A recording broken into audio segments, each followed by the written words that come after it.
our spring break camp at Horn Rapids, April 1st through 3rd. All skill levels in this camp train with some of the best trainers in the Pacific Northwest. Jason Valley with Next Level MX, The Clinic MX with Mike Smith, Rob Monsoon Manning, Wilson MX Schools, and Danny Brocker. What else is going on in this 3 days of fun? Don't miss out on the Whole Shot Challenge for all bike sizes. All info available at nextlevelmxclinics.com. Don't be late off the gate or you'll be sitting in the stands watching your competition fly by. What?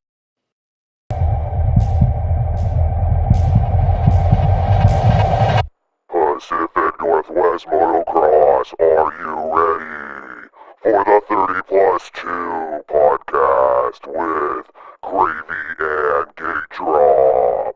Let's go!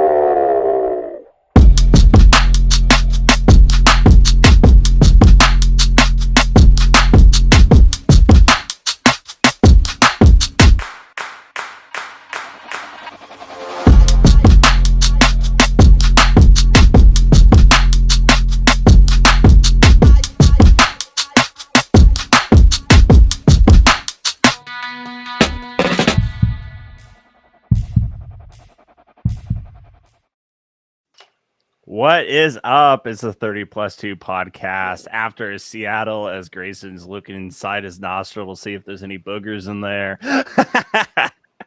Grayson, is your dial-up fixed? Did you get the nose clean? What's going on? I don't know here? what's going. I don't know what's going on. Some really bad technical difficulties today. I've restarted like 3 times now. That's all right. I think we might be good. Are we good? Are we good now? Yeah, you kind of sound like Mr. Roboto, but you know, we could always just swap you to your cell phone if needed. Yeah, oh man. Yeah, holy ruts. Have you ever seen that many ruts at Seattle Supercross or any? Well, pretty much. Are we just gonna call like Supercross races this year just rut cross? Because I feel like almost every single race event has been like pick a line, any line. Yeah, no, seriously, that was one of the ruttier tracks that I've seen in a long time. But Seattle does, I feel, have some pretty good ruts when it's not completely muddy. But yeah, that was a pretty gnarly one. That was right up there with, what was it, San Diego or even Daytona probably. Maybe not quite as deep, but there was a lot.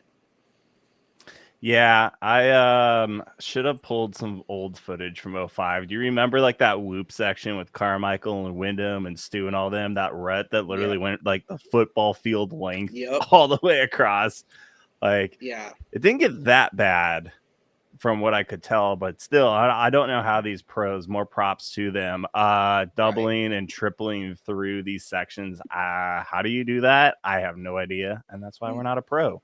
No, that was insane. Then some of them made it look effortless. You know, other people were struggling, but there's a handful of the top guys that made it look so easy this weekend. Yeah, straight walking the tightropes. I don't know how they do it. Yeah. I just kind of like went full throttle into the first turn like Levi Kitchen did for the both heat race and main event. You want to banter at all, or are we just gonna get right into the recap here? I think we can just get right into the recap unless you got something, because there's a lot to touch on for this race. Well, Mr. Lots to touch on. Feel free to. Well, that sounded weird. Retry. Lots to discuss here. We're gonna try to keep the show within 30 minutes. See if we can break a record here on a short show. But yeah, Seattle Supercross happened, and let's start with our main part of the attraction because both races are actually pretty good, but. Serving up domination, the chef just cooking all night. His gear was a lit kit. His whole shots in the heat race and main event were just perfect, and no one could touch him. It looked like he could have stopped and got himself like some fish from the seafood market at the public square at some points of the main because he had over 20-second lead and he was gone. What are your thoughts on the chef cooking up a storm? He definitely put on a clinic. He dominated everything he did. Second in qualifying, winning the heat by like over 8 seconds, which is huge in like a heat race if you think about it. And then in the main, winning by 20, I think it was 20.8 seconds or something like that, which that's huge for how tough that track was and how many ruts there were. He rode flawlessly, honestly. I felt like he couldn't have ridden any better. And yeah, it was insane. He rode so well. I feel that was a statement ride telling the rest of the field, if you want to take this red plate away, you're going to have to do something. In 4 races left for the racing of the West Coast Series. So I think just like I am on with Jet here, my bold statement is I think it's going to stay the way it is, especially for the points leader, Levi Kitchen. He put dominance in and proved that he's the guy to beat for this West Championship. So I would call it right now, honestly. If it would end, I think it's going to end with him. Yeah, I mean, nobody's going to take the red plate. I don't think that's going to happen the rest of the time. This is just an example of the crowd noise. Here we go.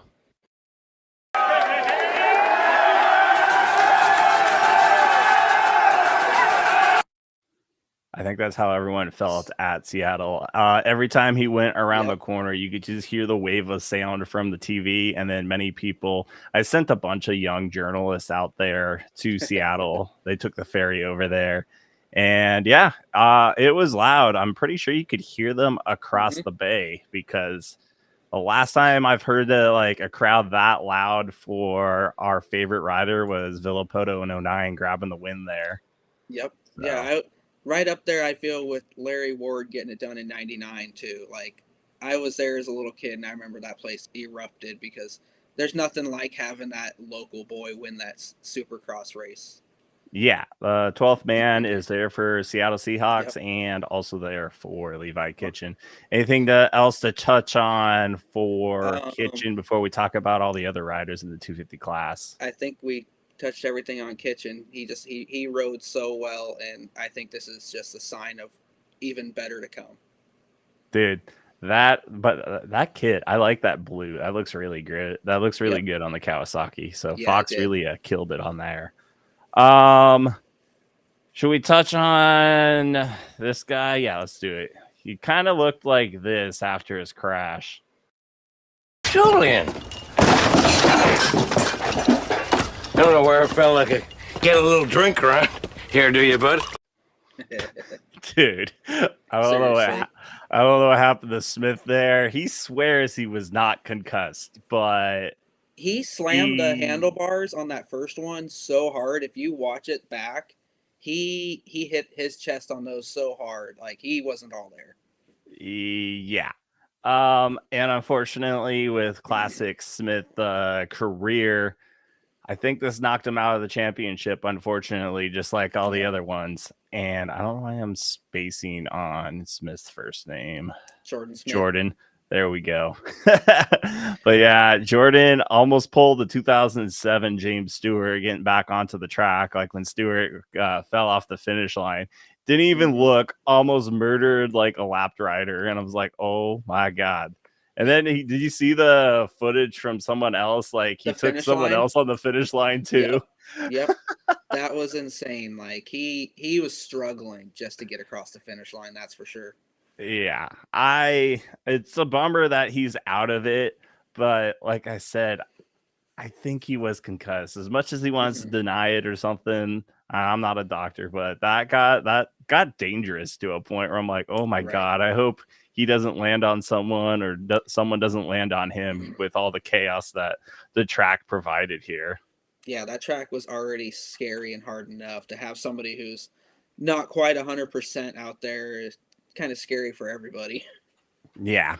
RJ Hampshire, I believe he just kind of rode around and was content. Like he saw what happened to Smith and he's like, well, I don't want to do that.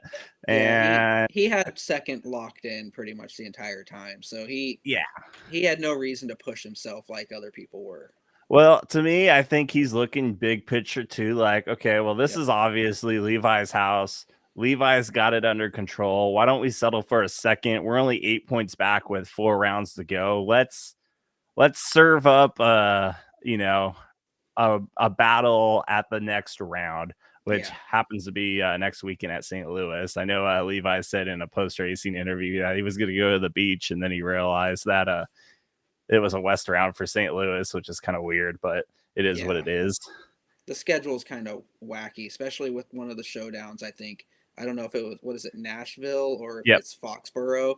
Either way, that's still pretty far for some West Coast guys to go. Yeah, we got Nashville, East-West showdown, and then Salt Lake as well. So yeah, I feel like the series, like all the East-West Triple Crowns, which I believe Triple Crown is next weekend too. I feel like they pushed all that like special type of racing like really towards the end of the series, and it's been a lot of quote unquote regular racing up to this point.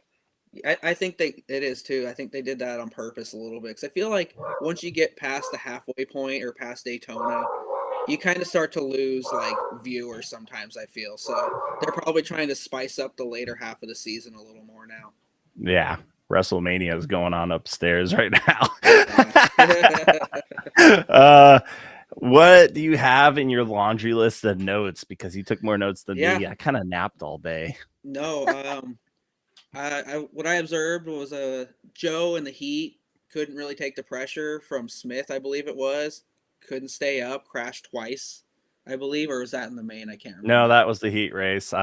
He came up short, twice. And then the hay bale really wanted to be his biggest fan there as he tried to get back on the track.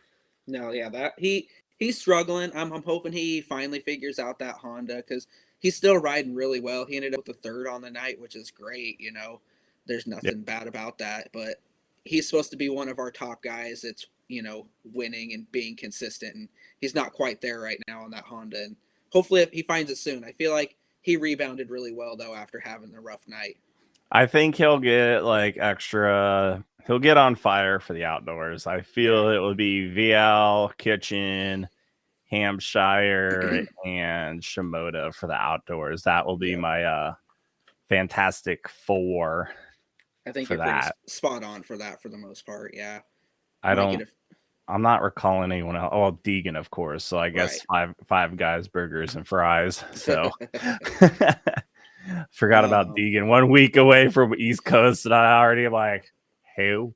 Well, I kind of felt that way too going into this one. I feel like the West 250 class is just, I feel like it's been a little more entertaining to watch. I don't know why. Just Detroit took everybody out. Faulkner's out. Like, it's been eventful, but I feel like the West has some more heavy hitters and some better battles going on. So it's easy to forget right now. Debatable. I feel like it's kind of evenly matched with the top guys there. We're just miss Faulkner, but besides that, I think we're good. Right. I don't know. I just feel like the West usually carries more heat, but that's just my personal opinion. West is the best. Yeah. All right. Another one was Max Miller. So close. We want to touch on that one a little bit because he had a really strong ride in that LCQ after stalling it on the start.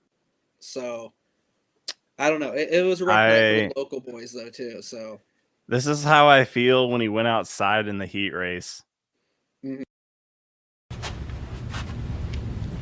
No, God! No, God, please, no! No! No! No! I'm sorry, Max. Don't unfollow me or unfriend me. But when you took that outside, I was screaming no at the clubhouse. Like, I don't know if he wasn't aware of the guy behind him, but I was like, you were asking to get punted, and it happened. And I was like, no.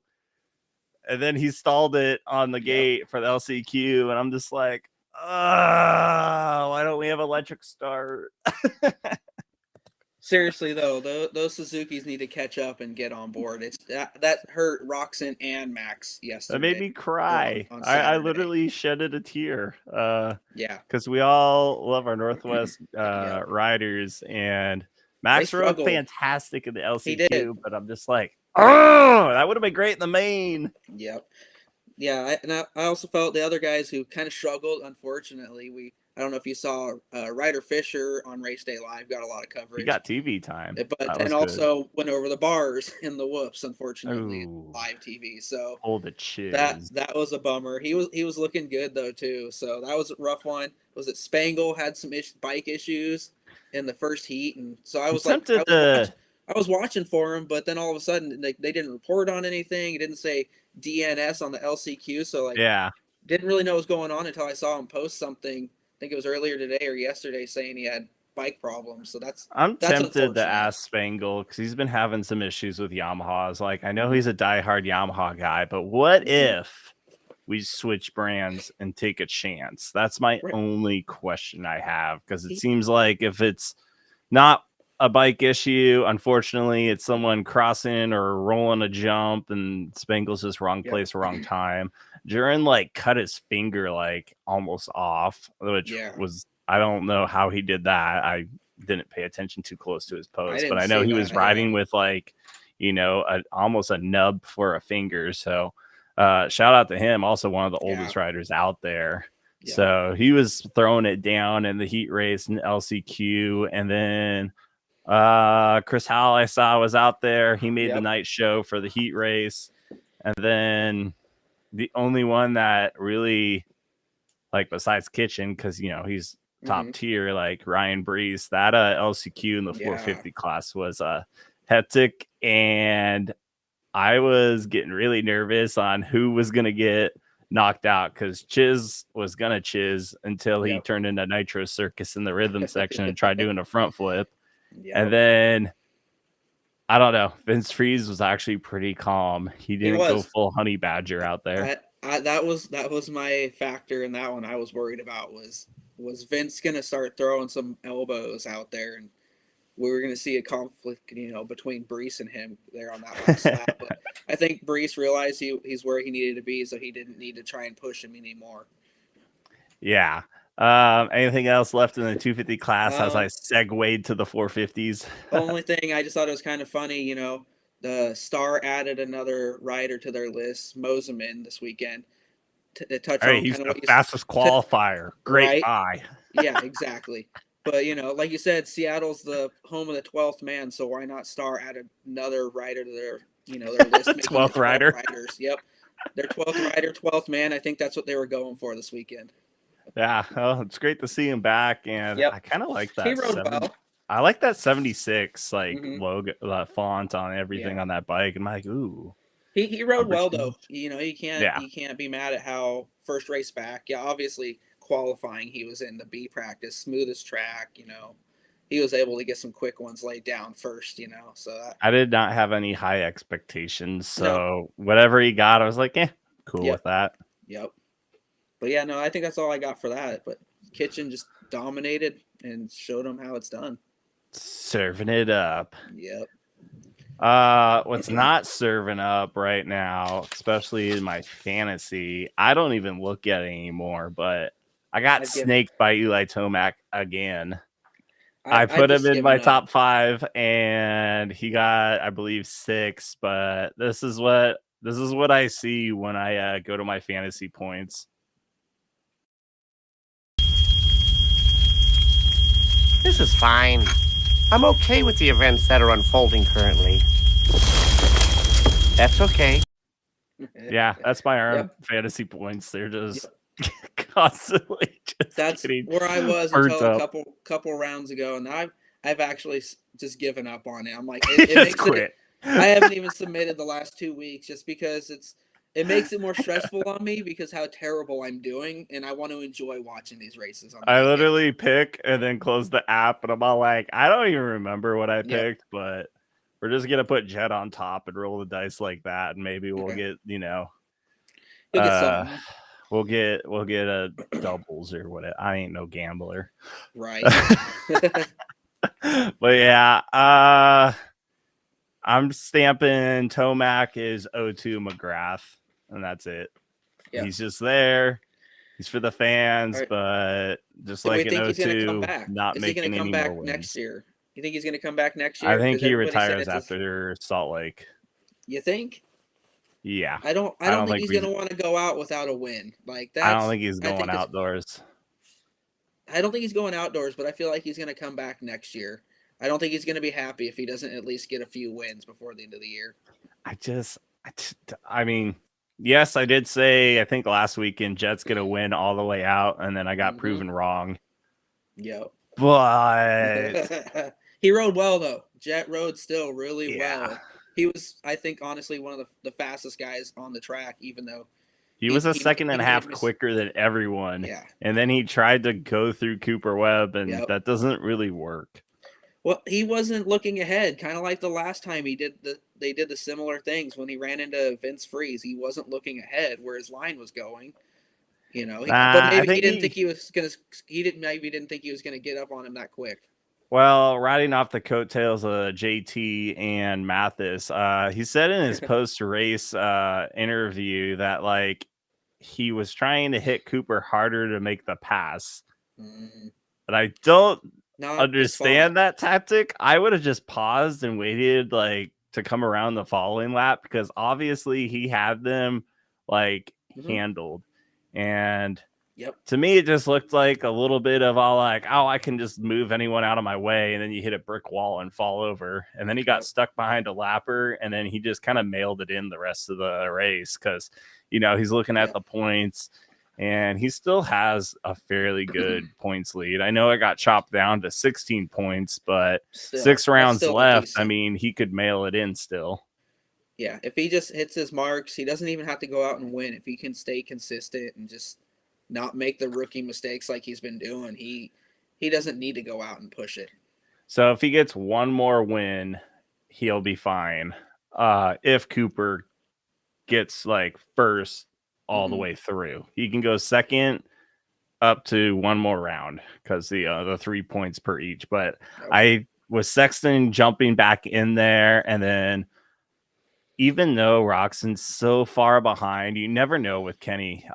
He had a rough day. Apparently, he almost ran over someone on a scooter. Oh, jeez. Yeah, and then it just got rough from there. Crashed in the qualifier, heat race. He crashed. Like, were you watching? You're like, where'd he go? But the starts though were so good. Unfortunately, you know. But I feel like if he could have stayed up, he could have possibly have gotten a podium if he was able to stay up. Yeah, he was happy for that 5th place. So he said he was just kind of content with it. And that start from the outside, though, after the LCQ, like in that main event, he came far wide and he still started up front. There's ways to execute like Roczen and then not execute like Freezy. And he managed to not hit anyone and came around in second. And everyone's like, is that Roczen? I'm like, yeah. Kenny absolutely slayed the field there for that first turn. Those Suzukis have a lot of power if you know how to start. I think he could be up there every weekend. Yeah. I guess the back brake was an issue for Sexton on why he stalled it. Interesting. He did the heat race and in the main, so... Yeah, so I believe the back brake was in the heat race, and then the main event, I don't know what exactly happened there, but kept things interesting. And just like Cooper Webb said with on the post-race post-race interview, I don't know if you heard what he said, but he's got arm pumps stiffer than morning wood. Yep. I reposted that as soon as I saw it. I was like, this is the greatest thing. Like, is he going to get a fine for that one? Because, like, he didn't really say anything bad, but AMA and Feld are kind of on a roll for giving people fines for kind of no reason right now. People that heard it instantly sounded like this.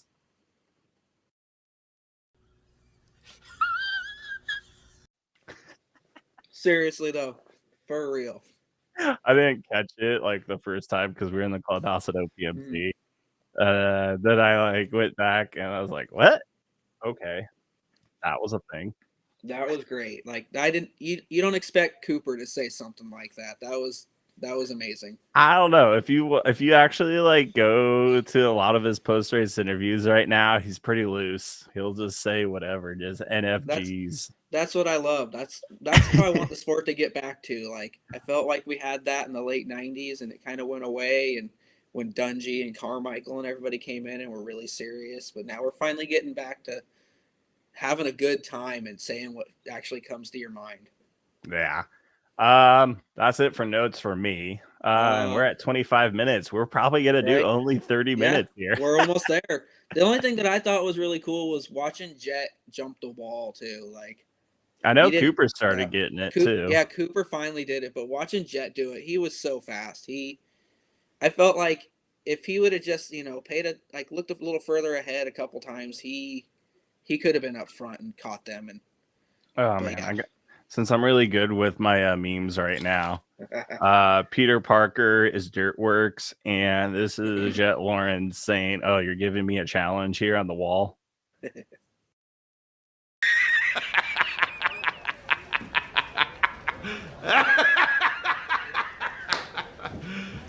You serious? You serious? Yep. You think the wall's gonna slow me down? Seriously though, like it was taking everybody out. It was slowing that whole section down. He's like, no, I'm actually going to do it faster than anybody can think is possible right now. He's like a cat, like Yep. Jet the cat. He just pounces on the competition. But yeah, no, he was riding really well, and that battle till the last couple turns with Cooper and Chase was pretty cool to watch as well. Like that was a great way to end the race. We haven't seen that close a battle in a few minutes, I feel.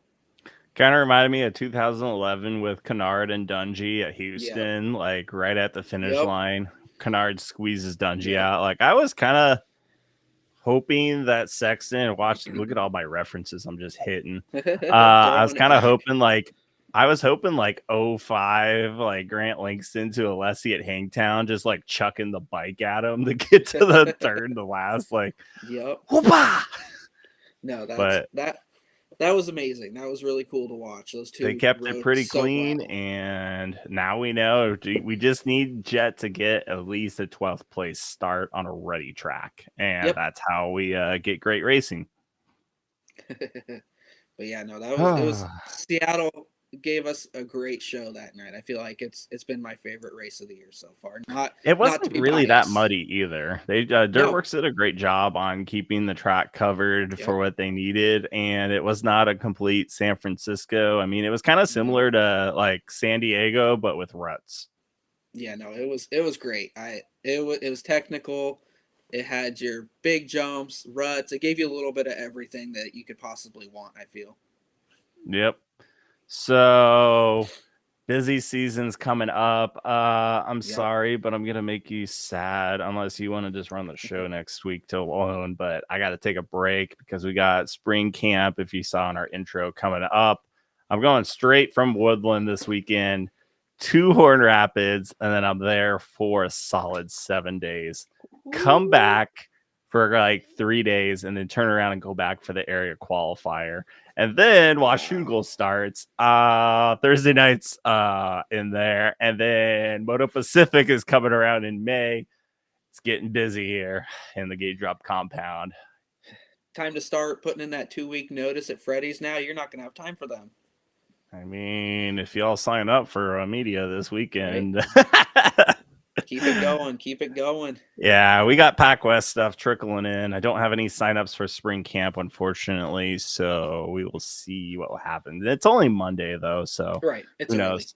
Got some specials there and whatnot. This is your Billy Mays ad of the week. Photos. Instagram reels. What do you want? All this stuff. Get it while you can. We got to make you another commercial just to put in the middle of the show just for that too. Right. Now, I got really lazy today, but I did put chef hats on our cover photo. that was perfect. I was hoping for some kind of kitchen reference on the title picture. Yeah. Well, I thought about reaching out to him, but he's probably fishing. Oh yeah. He's probably not got time for us at the moment. No. But hey, Claire Brown, we met up at OPMC yesterday, and she was absolutely ripping the track and sending it to the moon. I made a joke with her. I know you fly airplanes, but you don't need to fly your CRF 250 that high too, because she was going off the wall jump like James Stewart and Daytona, just sending it. I'm like, God, I hope Carson got her suspension all tuned out. He's got her dialed. There's no way. those walls are supposed to slow you down, not make you go further and higher. Oh man, she was flying. That's Yeah. awesome. But yeah, it was a little muddy to start with, but then you're welcome, Cole. Yeah, it kind of dried up throughout the day and whatnot. Tyson and the OPMC crew, which a lot of people missed out, put money down for the 50 open class, 65 open, super mini, and schoolboy, and a couple people walked away with $300, like Timber McCullough. Nice. He won the 50 open class and got more money than he's like probably earned pulling weeds or something. Yep. So that allowance hasn't paid that much in a while, probably. yeah, he was killing it. Shout out to my little buddy Bryson Peak. If you saw his Instagram reel, if you go there, he was literally using his feet to like pull his bike up the hill because he was running out of power. ATM air. He's like pedaling the bike, like, I gotta get to the top. That's where that Strider experience comes in. Oh, dude, the chain like kind of whipped off a little bit there, and yeah, it just he had some ups and downs, but he still gave it his all, and a lot of people are enjoying my photo wall that I put together and getting more followers. So the creativity still I'm still serving the creativity. It makes a good selfie wall. Everybody loves a good selfie, and you got to have that right background. Oh, it looks so clean too. So shout out to Legacy Custom Canopies on that. I know non-paid shout outs here, but that's what we do. Well, 31-minute mark. I know we were talking about a short show. Do you have anything going on the next couple weeks? I think the weather's getting nicer, so maybe you'll find yourself at Albany. You need to get yourself a banner or something. Talk with Robbie and Nolan and get yourself a banner out at Albany and get more people there. That's what I'm thinking. I'm going to try. It looks like it's going to be pretty nice both days, and I might even actually try to race myself one of the days. So there's a possibility of that. So sign up for some photos so you can pay for my racing. Yeah. What we got? Just Pac West this coming weekend, and then you were mentioning Albany's got stuff going on. Summer series this weekend, both Saturday and Sunday, it looks like. It's really wet outside right now. What's Wednesday's forecast look like? Are they going to be able to do a Wednesday practice? Wednesday's looking a little wet so far, so I don't think that's going to happen, but you never know. Wait 5 minutes, and that track usually, turns out pretty good even after a couple days of rain. Yeah, Wednesday saying 80% chance, Thursday, and then you get up into the 60s. Christoph Weatherman here for Albany MX Park. I'm curious what your guys' turnout will be with Pac West being at Woodland this weekend. So, it might be pretty low key for you guys, and get you some extra track time here. Right, that's what I'm hoping. If I actually get out there and be able to put in more than 5 laps for having a packed gate, everybody there. So I think Pac West will keep it a little bit shy, unfortunately. Brandon says the one thing I don't miss about the West Side could be 70 and then pouring rain. Yep. Yeah. Just wait 5 minutes, honestly, and we'll have hail. We'll hit every season of the year within 10 minutes or so. But yeah, everything is in full swing, especially for me. So to stay up to date, if it ever pops up, boom, follow GateDrop_pro and then Gravy_648 on Instagram. I just did your read for you because I'm so stoked right now. You're ready to go lay down, eat some food and lay down. Dude, I've been having low energy the last couple days. I'm gonna have to switch up my program, quit eating bugles and whatnot. Need to get that protein and vitamins in there somehow. Got to drink those Celsiuses maybe. Nah, Celsius are they sit on a throne of lies. They're not actually good for you either. Just like everything. They're not good for you, but they're better than drinking a Monster or a Rockstar, unfortunately. I've cut that back. I've just been doing the black coffee, and I think what I'm going to try to do this week, especially since I'm going to be at Horn for 7 days, is I'm going to get a cooler, put some oranges in there, some bananas, some apples, and I'm just going to try to fruit it up for the whole week and just be fruity. Get one of those little like magic bullet blenders with you, and you can make some smoothies while you're out there. I think I might like go buy one of those cheap $20 coffee makers as well for the van and set that up and then just have my coffee in the morning. Just get a French press or something, that'd be perfect. I'd be looking like Uncle Rico from Napoleon Dynamite in the middle of nowhere, just hanging my laundry the next 7 days on a clothesline at Horn, throwing the football around, thinking about like, this is life.